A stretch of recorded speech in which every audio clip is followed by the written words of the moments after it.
Il y a des photos là sur le mur. Oui, c'est une exposition de photos. Bah, nous allons vous y emmener. Ce sont des photos d'époque en fait, qui datent de 1944 et 1945. Qui sont issus, je crois, des archives municipales. C'est même fort probable.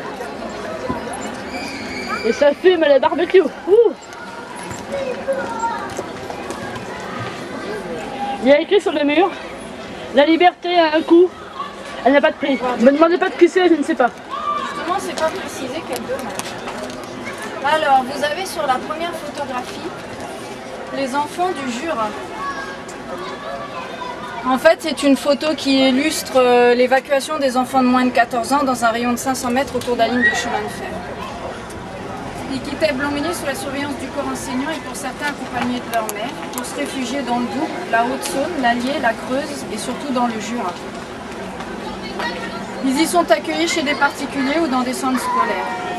Parmi les villages jurassiens, on peut citer Bléteran, Châtel-le-Couvent, Ménal, Ruffey-sur-Seille, Saint-Amour et Boiteux. Voilà. Donc les enfants qui ont été déplacés à cause de la guerre et séparés pour un temps de leurs parents malheureusement.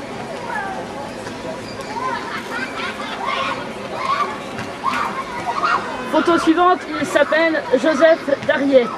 Il est mort en 1941. Alors il s'agit d'un ancien combattant de la Première Guerre mondiale qui a été employé d'une compagnie d'assurance dans laquelle il est délégué général du personnel et maire adjoint du réseau de résistance en août 1940. Arrêté le 31 août 1941 à son domicile au Blanc-Ménil, dans la rue qui porte désormais son nom, il est condamné aux travaux forcés à perpétuité. Interné à Fontevraud, dans le Maine-et-Loire, ancienne abbaye servant de prison depuis 1803, il est fusillé comme otage le 15 décembre 1941. Il fait partie des 100 otages exécutés ce jour-là, 30 en province et 70 au Mont-Valérien, dont Gabriel Péry, journaliste, député de Seine-et-Oise entre 1932 et 1940.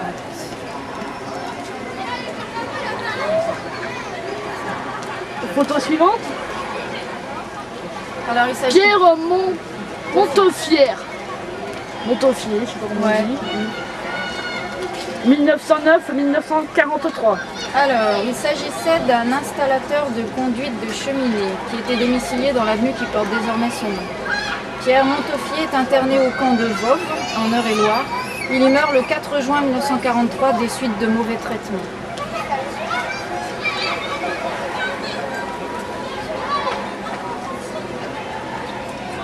« 28 août 1944, prise d'un canon. » Voilà, ça illustre donc la prise d'un canon par les résistants. Alors le lendemain de la libération de la ville, un groupe de forces françaises de l'intérieur capture les servants d'un canon anti-char et récupère celui-ci, comme vous pouvez le voir sur la photo. C'est le résistant Eugène Héroux qui a photographié ses compagnons d'armes.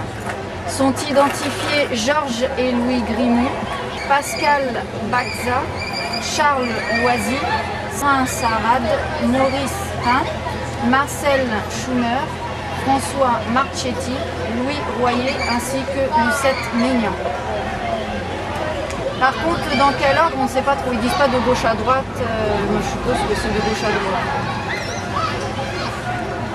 Ensuite, nous avons Albert de Safi, 1923-1945. Alors, Albert de Safi était un employé communal domicilié rue Richard Wagner. Albert de Safi prend part au combat de la libération de la ville, puis s'engage dans la 2e division blindée. Affecté au 3e bataillon du 151e régiment d'infanterie, le caporal-chef de Safi trouve la mort au combat le 4 avril 1945 au cours de la campagne d'Allemagne. Monsieur Baptiste Hurel. Exact, le char, oui. 1896-1945. Ouvrier sur métaux précieux. Maire adjoint domicilié rue Maurice Berthaud.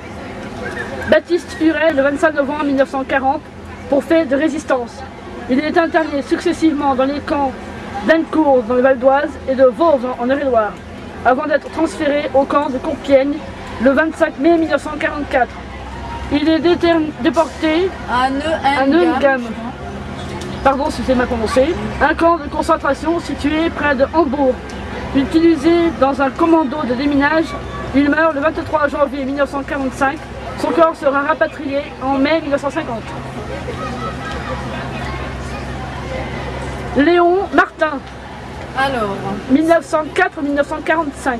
c'est un cantonnier communal domicilié avenue Henri Barbus. Léon Martin est arrêté en novembre 1940. Interné comme Baptiste-sur-Aile dans les camps d'Incourt et de Vauves avant d'être transféré au camp de Compiègne.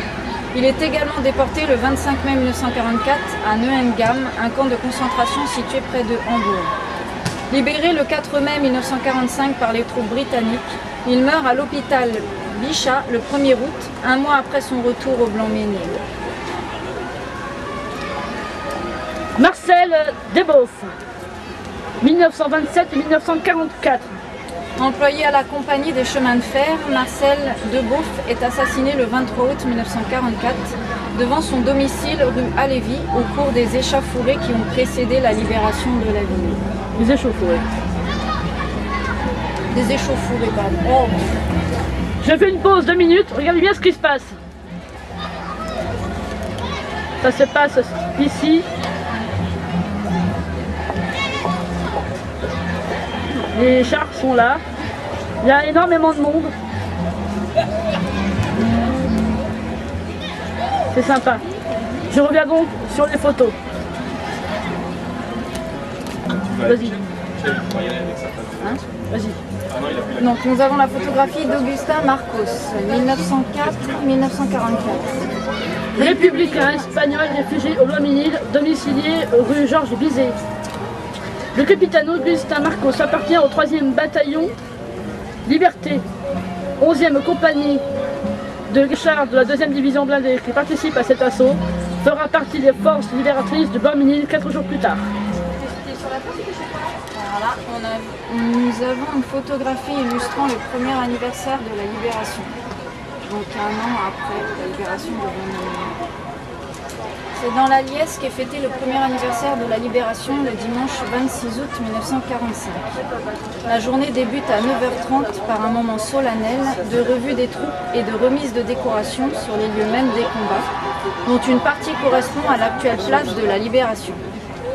De face, à gauche, le lieutenant-colonel Marc Rouvillois, qui a commandé le sous-groupement de la 2e division blindée, libérateur de la ville 1 an auparavant avec l'aide des résistants.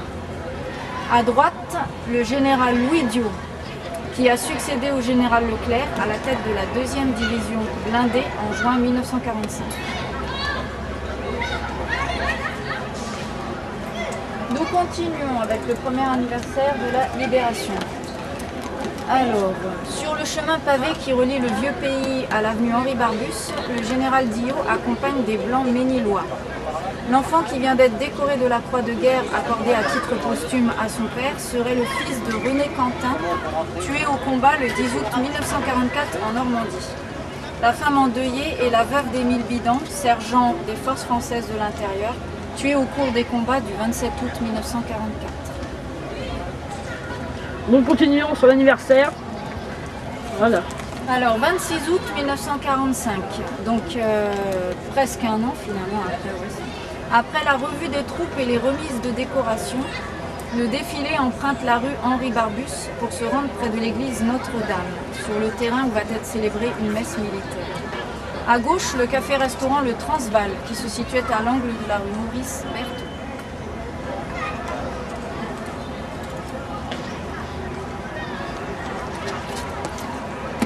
Alors, une autre photographie du premier anniversaire de la libération.